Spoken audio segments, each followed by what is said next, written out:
په کلي قصه ده چې کله هلته د معمول مطابق د سهار نور راوختو.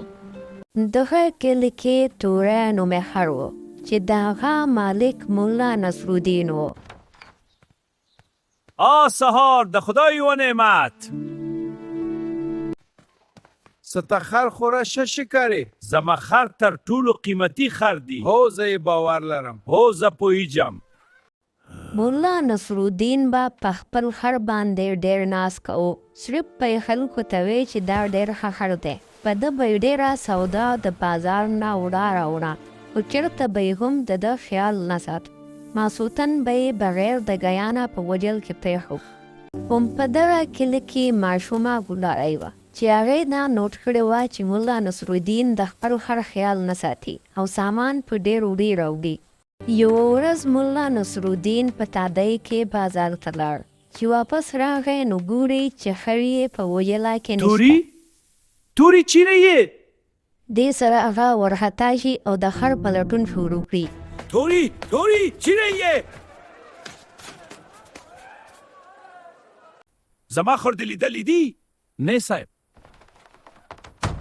د خلکو نه تپوسونه وکړي، خو هیچا ته هم خر نه وي معلوم. بیا بازار کې خر وګوري. اخره کې د کلي بهر د بزرګانو نه هم تپوس وکړي، خو هغه ورته هم ووایي چې خر موږ نه دی لیدلی. ډېرې مایوسۍ نه وروسته هغه د یوه خټ چینار د لاندې کښېني او ځان سره وایي ما د هغه ښه پاملرنه وکړه. هو زه ډاډه یم چې ما یې کړې ده. دا ټوله نظاره ګلالۍ په خپلو سترګو ویني. هغې ته پته وي چې د ملا نصرالدین خر چېرته دی. هغه بیا د ملا صاحب خواله په خپله روانه شي. د هغه نه تپوس وکړي چې ولې. هغه ورته ټوله قصه وکړي چې زما نه خر ورک شوی دی. ملا صاحب مسته خر لیدلی و. ملا صاحب ډېر خوشحاله شي، خو ګلالۍ ورته وایي لومړی یوه خبره راته وکړه.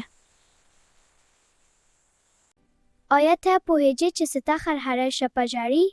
د دې سره ملا صاحب ډېر زیات خفه شي او اوږد ساه راکاږي، ځکه چې هغه ته پته نه وي چې د ده خر ژاړي.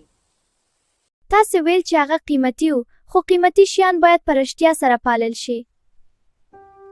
ناته د خپلې غلطۍ احساس وشي. د هغې په سر لاس کېږدي او وایي ورته ډېر رښتیا وایې وړه نجلۍ.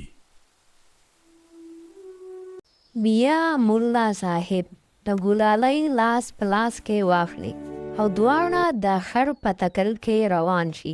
د کلي شاته یو پټي کې خر هلته وي. تیو ښه پوره لاره ووهي چې کله ورسېږي. د ملا صاحب نظر په خر ولګي او ګلالۍ ته وګوري او ډېر زیات خوشحاله شي. خر هم دیو وویني، خو ځان یې خفه کړی وي چې ځکه د هغو نه مایوسه. دیو بیا د خر طرف ته روان شي، چې کله خر ګوري چې ملا صاحب زما خواته را روان دی، د هغه نه اخوا مخکې. چې کله ملا صاحب خر ته رانږدې شي نو د مجبورۍ نه خر هغه ته وګوري. بخښه غوارم زما ملګري، ما سترګې پرانیستلې نه وې. د بښنې غوښتو سره خر هم خپل مالک ته خوشحاله شي. پاسي او د هغه په څنګل کې خپل سر کېږدي.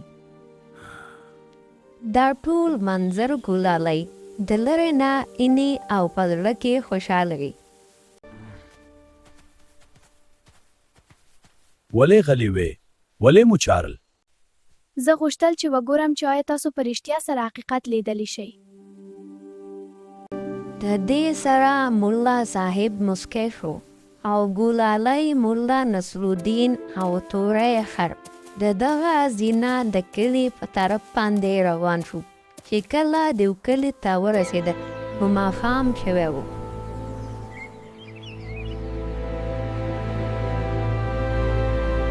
دغه ورځ ملا صاحب هر ته تازه ګیا واچوله او د ناوخته پورې د خر سره په وجله کې ناست و، خیال یې ساتو.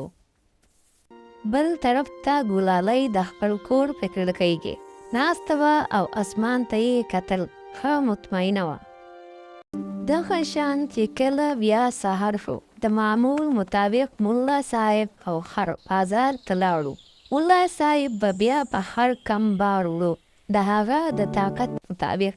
ملګرو ملا په کار دی چې د الله پاک د ټولو مخلوق خیال ساتو، چې د هغو د زړه نه موږ ته څه ازار ونه خېږي. د الله په امان.